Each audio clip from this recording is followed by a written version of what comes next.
শিৱসাগৰত সংঘটিত হয় এক ভয়ংকৰ ঘটনা।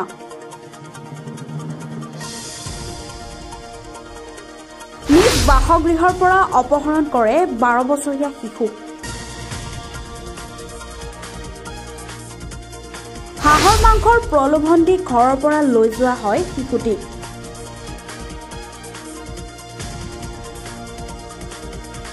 শিৱসাগৰত চাঞ্চল্যকৰ অপহৰণৰ ঘটনা। শিৱসাগৰৰ ধুলিয়াপাৰ মৌপিয়া গাঁৱত সংঘটিত হৈছে এই ঘটনা। নিজ গৃহৰ পৰাই অপহৰণ কৰি লৈ যোৱা হয় 12 বছৰীয়া এটি শিশু।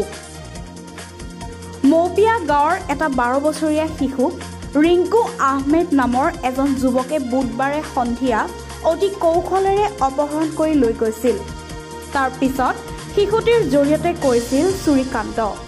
এই ঘটনা পোহৰলৈ আহিল যেতিয়া অপহৰণৰ লগত জড়িত যুৱকজনৰ জিম্মাৰ পৰা শিশুটি পলাই ৰংঘৰ চাৰিআলিত উপস্থিত হয়। পৰিয়ালৰ লোকে স্থানীয় ৰাইজৰ সহযোগত অপহৰণ কাৰ্যৰ মূল অভিযুক্ত ৰিংকু আহমেদক কৰায়ত্ব কৰিবলৈ সক্ষম হয়। ইতিমধ্যে পৰিয়ালৰ লোকে ঘটনা সন্দৰ্ভত দাখিল কৰিছিল এজাহাৰ। ৰাইজে উত্তম মাধ্যম দি জয়সাগৰ আৰক্ষীক গতাই দিয়ে অপহৰণকাৰী ৰিংকু আহমেদক।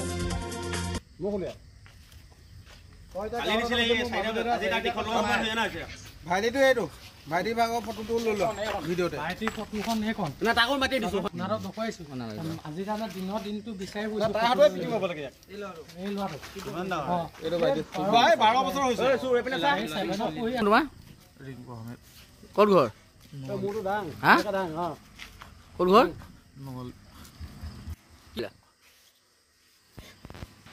মোৰটো ডাং নহলে চলে যাব ন কি কৰিলা হা তোৰ লগত ডাটা এটা গৈছিল ক'ত লৈ গৈছিল মোৰ লগত গৈছিল মই মিছা কথা নাই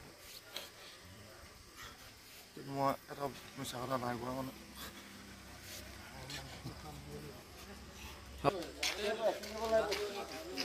এক্সইউভি আছে তাই এক্সইউভি আছে তাই এই সুৰ নহয় ঘটনাটো হৈছে মানে কালি ল'ৰা এজন গৈছে আমাৰ গাঁৱলৈ মৌপিয়া গাঁও। মোৰ ভাইটিয়ে হয় 12 বছৰ। আপোনাৰ নামটো? মোৰ নামটো আকাশজ্যোতি দাস। আকাশজ্যোতি দাস হয়।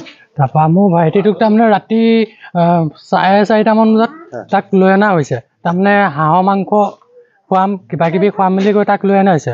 তাৰপৰা এতিয়া যেন ভাইটিজনক পোৱাৰ পৰা ভাইটিজনে কৈছে যেন বোলে ষ্টেনে নি বোলে চোৰৰ হেৰিত বোলে কিবা হেৰি কৰাইছে ব্লেংকেট চুৰ কৰাইছে ক'ত নিছে বোলে ক'ৰবাত জেগাত নিছে নামবোৰ মানে মৰি আনি পোৱাইছে।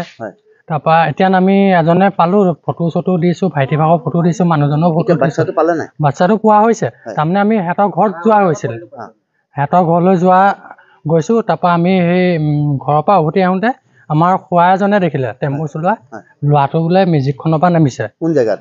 আমাৰ ৰংঘৰচালিত নামিছে। তাৰপৰা তেতিয়া আমালৈ ফোন কৰিছে দেন ডাইৰেক্ট আমি ল'ৰাটোক লৈ থানালৈ আহিছোঁ। ছাৰহঁতক কাগজ এখন দিছোঁ পালোঁ মেলি। এখেতক ক'ত পালে? এখেতক আমি দিখৌ দলঙৰ ওপৰত পাইছোঁ। দাদাজনে ধৰি থৈছিলে তাৰমানে আমি ফটো দি থোৱা আছিলেতো তেওঁৰ ভায়েক এজনে ফটো দিছিলে তাৰপৰা ফটোকপি পাই মেলি এনেকৈ দিয়া হৈছিল তাৰমানে চবতে। ল'ৰাটো কালি হেৰাইছিল? কালি হৈছিল। এজাহাৰ দিছে? এজাহাৰ দিছোঁ।